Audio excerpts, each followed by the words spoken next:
I'm the milkman. My milk is delicious. This simple phrase was the backbone for Tim Shafer, the director of Psychonauts, to create one of the most unique and engaging levels that I have ever played. Now, I'm no game designer, but I am studying clinical mental health counseling. And so today I wanted to look at the level, the Milk Conspiracy, to see why it is so perfectly able to encapsulate the mind of the character Boyd Cooper, the guard, not the milkman.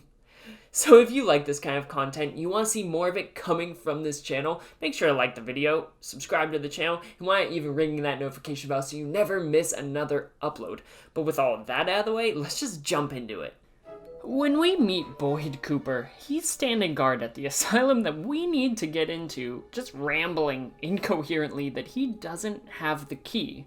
The milkman has the key, as he's constantly pacing back and forth, scrawling a map of the conspiracy about who's out to get him on any available wall. And so, as the psychonauts in training that we are, we completely invade his privacy and enter his mind to see what we can work out. When we get in there, this is the moment that we find out that this isn't going to be like any of the minds that we've been in up to this point. We're transported into probably the most stable part of his mind, which is inside his home. Now, at first glance, when we enter Boyd's head, he seems like someone who's just overly invested in conspiracy theories, which, if you stand in his house idly for long enough, you'll hear a number of. They obviously,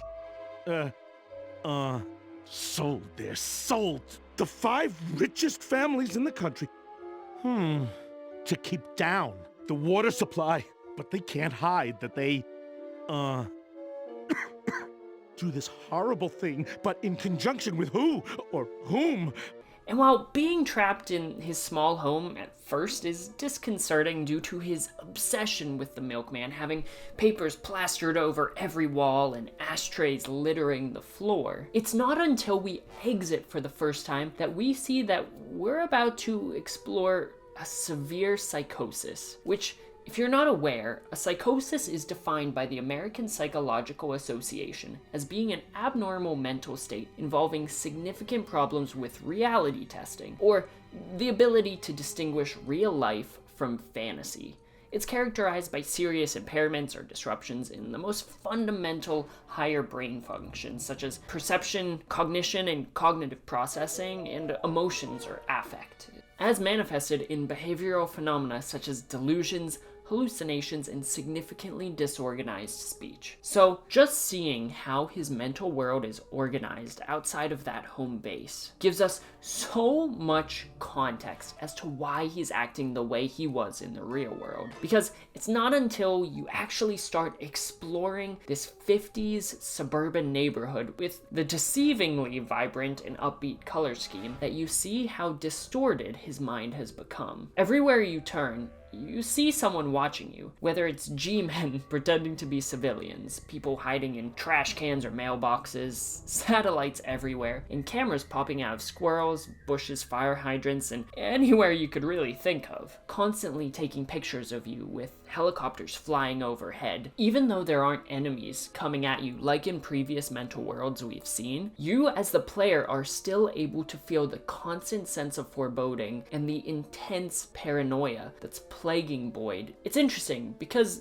this world opens you up even before you have any context into his backstory to begin empathizing with Boyd and what Boyd is constantly experiencing in his day-to-day life. All of this underscored by an eerie and sinister spy-like theme that feels equal parts Sly Cooper and paranormal, meant to keep you uneasy as you traverse through this level. But I guess the question now is, how did Boyd actually get to this point? Why does his mind appear like this? Well, the 2 vaults that we find in the level give us a lot of information surrounding how Boyd got to be standing in front of the asylum as the guard. So Boyd, from what we see, actually seemed to be a fairly well-adjusted guard for the department store Hernando's. It wasn't until he was fired by his boss that something snapped. We see that he returned later that night to burn down the store with Molotov cocktails made out of milk bottles, which is what got him thrown into Thorny Towers, home for the disturbed. Now this shows us that he has a predisposition just naturally for pyromanic activity and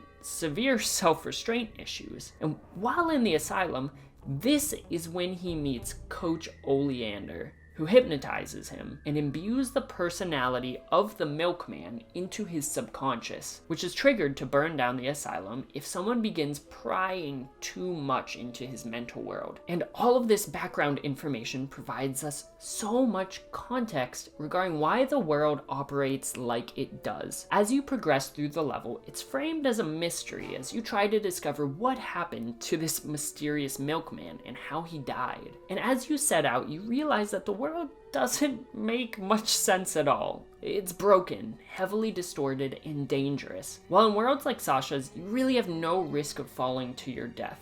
Whereas in this world, it's a constant possibility. And like I mentioned earlier, there aren't that many moments when you're being attacked, but when you are, it comes completely out of nowhere, illustrating the lack of any true degree of safety Boyd feels, just existing moment to moment in the real world. Everything is dangerous, and there's danger around every corner. This is why he's shut himself up in his mental home, with huge barbed wire fences surrounding his property. And all of this combined with the fact that gravity in his mental world is incredibly inconsistent, and there's almost no sensical continuity to the world, illustrates the disorganized nature of his mental state. Whether it's having to find a plunger in the bottom of the post office or a Girl Scout who's actually an assassin in the library, nothing holds up to logical scrutiny. And that's why I believe this mimics severe psychosis so incredibly well. At this moment in time, Boyd can't distinguish reality from his pervasive paranoia, and it's consumed him, all because Oleander took the opportunity to impose his will onto a vulnerable man. But the most interesting and telling piece for me is the inclusion of the rainbow squirts. So as Raz, Boyd, and the G-Men are all frantically trying to discover what happened to this mythical Milkman, the only other humans that are present, apart from those depicted by Figment scattered throughout the level, are these Psychonaut equivalents to the Girl Scouts. While they all seem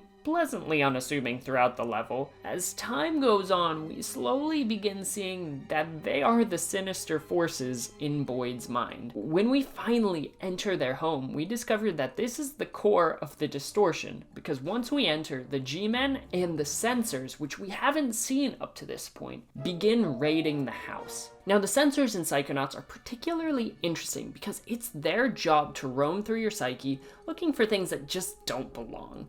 So things like hallucinations, manias, waking dreams, a small child named Raz who probably is meddling more than he should, the sensors will hunt them down and censor them out. In essence, they're the backbone in this game of keeping people sane. So the fact that they're completely disinterested with Raz for the majority of the level shows us just how profoundly Boyd's mind is unable to regulate itself. The sensors are solely focused on putting all of their efforts into removing the Den Mother, which is the final barrier between them and the true distortion, the Milkman himself. It's here, in the culmination of the level, that we find out that Boyd has been the Milkman the whole time. Locked away and likely created by Oleander is who Boyd had been concerned about throughout the entirety of this level. And the aesthetics of the boss room that you find the Milkman in are incredibly striking. You're surrounded by darkness and mental cobwebs that are much more pervasive and robust than the smaller purple ones that you find scattered here and there throughout the level that indicate that these are pieces of a person's mind that they just haven't accessed recently, showing that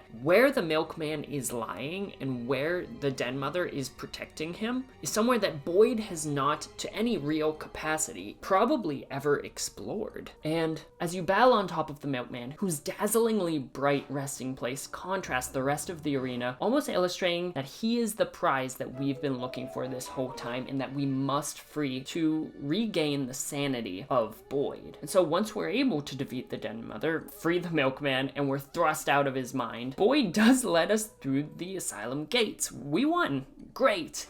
Except not really.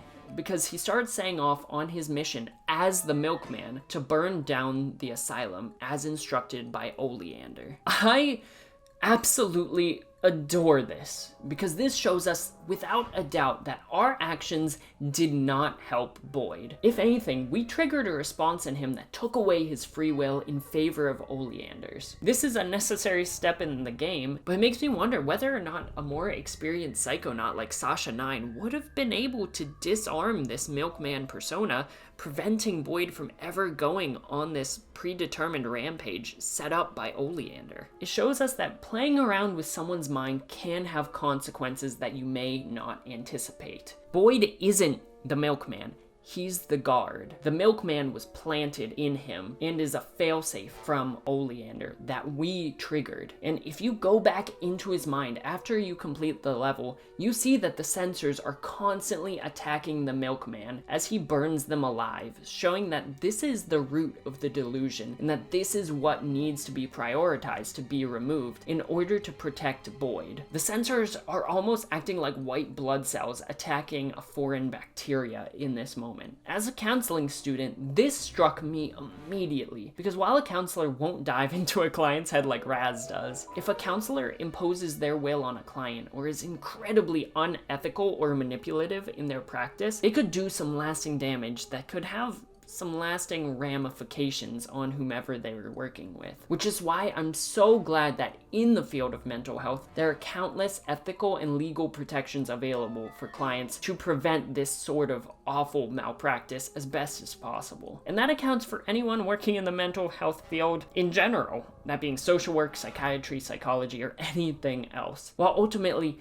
this was a step that Raz needed to take in the story, it literally doesn't let you progress if you don't. And we know that Boyd is able to come out to shake this Milkman persona by the end of the game. It almost serves as a warning that the mind can be multifaceted, and just because one hurdle is overcome doesn't mean that they all are. Without too many words, the game designers are able to use this level to tell a story of a man dealing with severe psychosis, paranoia, and pyromanic tendencies. But the important part is they never once villainize him. They never use this as a crutch to make him seem like the bad guy, and they don't try to punch down, because he isn't the bad guy. They give you ample opportunity to see how he got to this point and how he was taken advantage of while being in a precarious mental state, thus sending him spiraling even further. And that's why I love this game and why I love this level. Never once do they act like Boyd is irredeemable,